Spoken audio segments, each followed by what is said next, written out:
Banjir tak terelakkan saat alam dan manusia tak lagi seimbang.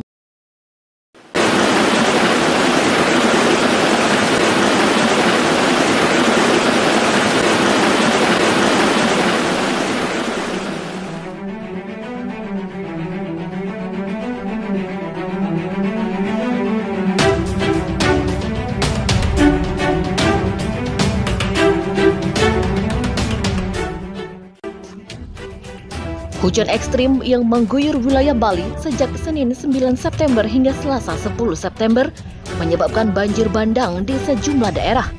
Badan Meteorologi, Klimatologi, dan Geofisika BMKG wilayah 3 Denpasar mencatat lebih dari 120 titik banjir tersebar di 7 kabupaten kota.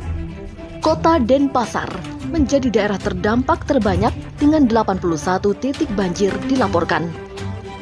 BMKG menyebutkan bahwa banjir kali ini dipicu oleh kombinasi anomali cuaca, termasuk aktifnya gelombang atmosfer Rossby ekuatorial, kelembapan udara yang tinggi, serta kondisi atmosfer yang labil. Faktor-faktor ini memicu pembentukan awan konvektif yang menyebabkan hujan dengan intensitas sangat lebat dalam waktu singkat. Curah hujan yang terjadi masuk kategori ekstrim, dengan akumulasi harian mencapai lebih dari 150 mm di beberapa titik. Demikian ungkap Kepala BMKG wilayah 3 Denpasar, Cahyo Nugroho dalam keterangan resminya. BMKG menegaskan bahwa curah hujan ekstrim bukan satu-satunya penyebab banjir. Permasalahan infrastruktur, drainase, sedimentasi sungai, penyumbatan saluran air oleh sampah, serta perubahan fungsi lahan turut memperburuk dampak banjir. Fungsi kawasan resapan air yang berubah menjadi area pemukiman dan komersial juga mengurangi kemampuan daerah menahan limpahan air hujan. Demikian lanjut Cahyo. BMKG memprediksi potensi hujan dengan intensitas sedang hingga lebat masih akan berlangsung hingga beberapa hari ke depan. Masyarakat diminta tetap waspada terhadap kemungkinan banjir susulan, genangan, hingga tanah longsor, terutama di wilayah dataran rendah dan lereng bukit. Peringatan dini telah dikeluarkan untuk sejumlah wilayah di Bali, khususnya pada sore hingga malam hari ketika potensi pembentukan awan hujan meningkat. Selain itu, BMKG menghimbau masyarakat untuk selalu memantau perkembangan cuaca melalui aplikasi Info BMKG atau kanal resmi BMKG. Pemerintah daerah dan Badan Penanggulangan Bencana Daerah BPBD telah melakukan evakuasi dan pembersihan di sejumlah wilayah terdampak. Sementara itu, sektor pariwisata juga dihimbau meningkatkan kewaspadaan, mengingat Bali merupakan destinasi wisata utama yang saat ini sedang ramai pengunjung. Kementerian Pariwisata meminta para wisatawan untuk mengikuti informasi cuaca terkini, menghindari aktivitas luar ruangan saat cuaca buruk, serta menyiapkan perlengkapan darurat jika berada di wilayah rawan bencana. Keselamatan wisatawan menjadi prioritas. Kami mendorong pengelola destinasi wisata untuk menyediakan informasi cuaca yang akurat dan rute evakuasi jika diperlukan. Demikian ujar perwakilan Kemenparekraf. Hingga saat ini, belum ada laporan korban jiwa dalam peristiwa banjir bandang tersebut. Namun, kerugian material dan gangguan aktivitas masyarakat cukup signifikan. Pemerintah dan masyarakat dihimbau untuk terus meningkatkan mitigasi bencana hidrometeorologi, mengingat intensitas cuaca ekstrim diprediksi akan meningkat seiring dengan perubahan iklim global. Sejak banjir melanda, pemerintah Provinsi Bali bersama BPBD dan instansi terkait telah mengerahkan tim gabungan untuk menangani dampak bencana. Petugas dikerahkan ke titik-titik banjir untuk melakukan evakuasi warga, pembersihan material lumpur, hingga pendistribusian bantuan logistik. Gubernur Bali dalam keterangannya menyatakan bahwa fokus utama saat ini adalah pemulihan akses jalan, distribusi kebutuhan pokok, dan pemulihan infrastruktur dasar seperti listrik dan air bersih.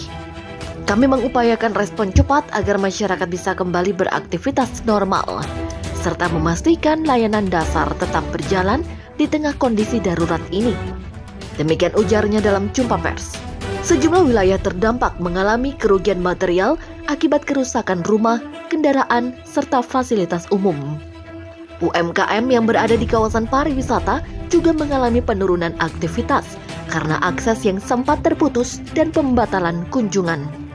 Di sektor pariwisata, beberapa turis dilaporkan terjebak di kawasan wisata akibat jalanan tergenang dan aliran sungai meluap. Meskipun demikian, tidak ada laporan cedera serius maupun korban jiwa di kalangan wisatawan. Pelaku pariwisata berharap pemulihan berlangsung cepat agar kepercayaan wisatawan tetap terjaga. Kami mendorong koordinasi lintas sektor agar informasi kondisi cuaca dan akses lokasi wisata dapat diakses secara real time. Demikian kata Ketua PHRI Bali. BMKG mengingatkan bahwa pola cuaca ekstrim ini merupakan dampak dari dinamika atmosfer yang semakin tidak menentu akibat perubahan iklim. Oleh karena itu, penting bagi seluruh pihak untuk memperkuat sistem mitigasi bencana jangka panjang. Beberapa langkah strategis yang direkomendasikan meliputi normalisasi dan pengerukan sungai untuk meningkatkan kapasitas tampung, perbaikan sistem drainase perkotaan, pengendalian alih fungsi lahan khususnya di wilayah tangkapan air, dan edukasi serta pelatihan mitigasi bencana berbasis komunitas. BMKG juga mendorong pemerintah daerah untuk mengembangkan sistem peringatan dini berbasis wilayah dan meningkatkan sinergi dengan pihak swasta, termasuk sektor pariwisata. Banjir bandang yang terjadi menjadi pengingat bahwa bencana tidak hanya disebabkan oleh alam, tetapi juga oleh ulah manusia dan ketidaksiapan infrastruktur. Kesadaran kolektif mulai dari kebijakan pembangunan yang berkelanjutan hingga perilaku individu terhadap lingkungan sangat menentukan sejauh mana bencana dapat dicegah dan dikendalikan. Masyarakat harus dilibatkan aktif dalam upaya adaptasi terhadap iklim ekstrim.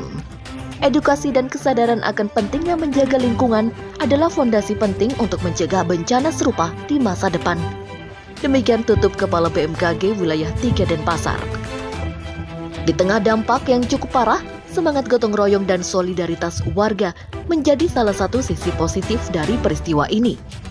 Di beberapa lokasi terdampak seperti Denpasar, Gianyar, dan Tabanan, warga bahu-membahu membersihkan lingkungan, membantu evakuasi hingga menyediakan tempat penampungan sementara bagi korban banjir.